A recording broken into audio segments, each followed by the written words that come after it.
porque a Marcela Vasconcelos esteve no gabinete do Paulo Prado, que é procurador.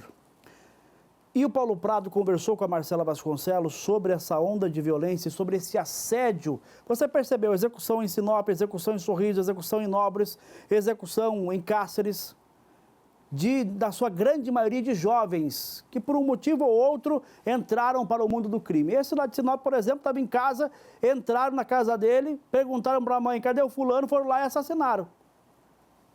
E isso, Marcela, essa conversa que você teve com o Paulo Prado é justamente sobre esse assédio das facções, das quadrilhas, das organizações aos jovens no estado de Mato Grosso, esse assédio cada vez maior e que, por vezes, termina como estes casos que nós compartilhamos aqui com mortes e tragédias, né, Marcela? É isso mesmo, Trindade. A nossa equipe foi até o gabinete conversar com o procurador para entender um pouco melhor sobre esse assédio tão presente. Aliás, você vem destacando aqui episódios seguidos. Ele nos recebeu, explicou com propriedade, com vasta experiência sobre esse assédio. E eu começo destacando aqui que nessa entrevista, Trindade, ele falou do interesse das organizações criminosas nos corredores de tráfico de drogas, inclusive citando de drogas vindas da Bolívia para o Brasil. E também falou que essa proximidade na fronteira é algo muito preocupante. Vamos ouvir a primeira parte da nossa entrevista e daqui a pouco a gente conversa mais. Primeiro, porque nós temos uma fronteira seca de 1.000 quilômetros. Cuiabá está a 300 quilômetros, 3 horas da Bolívia. 2 horas até Cáceres e 1 hora até a Bolívia. Você daqui lá não tem uma barreira alfandegária pesada. Nós não temos, em Mato Grosso, com mais de 22 cidades de fronteira seca, mais de 1.000 quilômetros, uma base aérea. Se você precisar de aviões para, de repente, perseguir um avião clandestino com suspeita de invasão sem autorização no espaço aéreo brasileiro, você tem que acionar Anápolis, em Goiás. Então, fica difícil, né? Pelo que o senhor explica, é um trabalho em conjunto. Precisa ter um olhar um pouco planejamento. Um planejamento. Nós temos que unir social e repressão. Repressão, não, a repressão seria na fronteira, não deixar a cocaína entrar no Brasil. E oferecer para esses jovens propostas. Durante a nossa conversa, Trindade, ele citou ainda que as organizações criminosas veem os jovens, os adolescentes, como uma mão de obra barata. E olha só, ele fez questão de destacar que eles ainda fazem uma espécie de mapeamento das regiões mais vulneráveis para poder atrair esses jovens. Uma entrevista forte, Trindade, vamos assistir.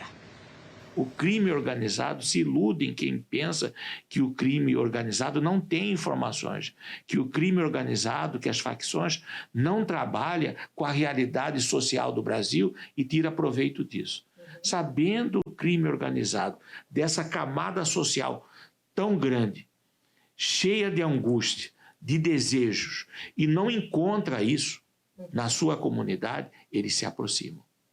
E eles se aproximam com um discurso sedutor, com um discurso oferecendo o quê? Poder, oferecendo liderança, oferecendo faça parte do nosso grupo. O nosso grupo tem poder, o nosso grupo é dominante, nós mandamos. E utiliza o quê? O vício. Esses jovens são aliciados, são viciados e são mão de obra barata.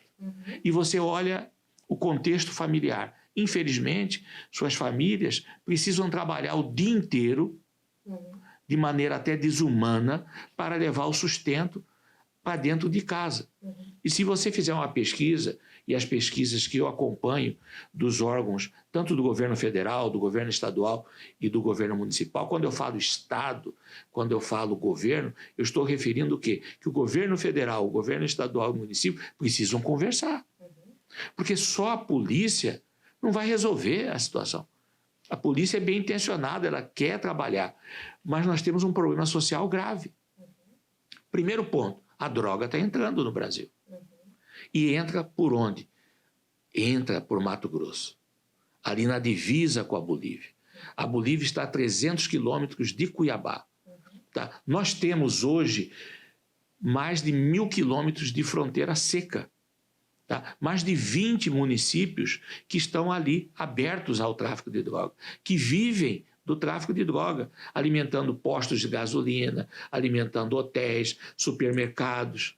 Isso gera recurso ilusório naquela região. E o poder das facções precisam de quê? De soldados. E eles recrutam quem?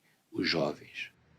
Como vocês acompanharam, o procurador fez um contexto muito direto da situação crítica atual e destacou, Trindade, que um trabalho em união, um trabalho em equipe, uma força-tarefa é capaz de mudar esse cenário que é triste e vem acontecendo com tantos jovens. Pois é, Marcela, e o Dr. Paulo fala com propriedade, né? Fala com propriedade e a entrevista é muito forte. Amanhã tem um segundo trecho dessa entrevista que a gente vai compartilhar com você em forma de reportagem no SBT Comunidade. Muito forte a entrevista com o Dr. Paulo Prado, que eu agradeço a gentileza de ter conversado com a nossa audiência sobre esse tema tão delicado.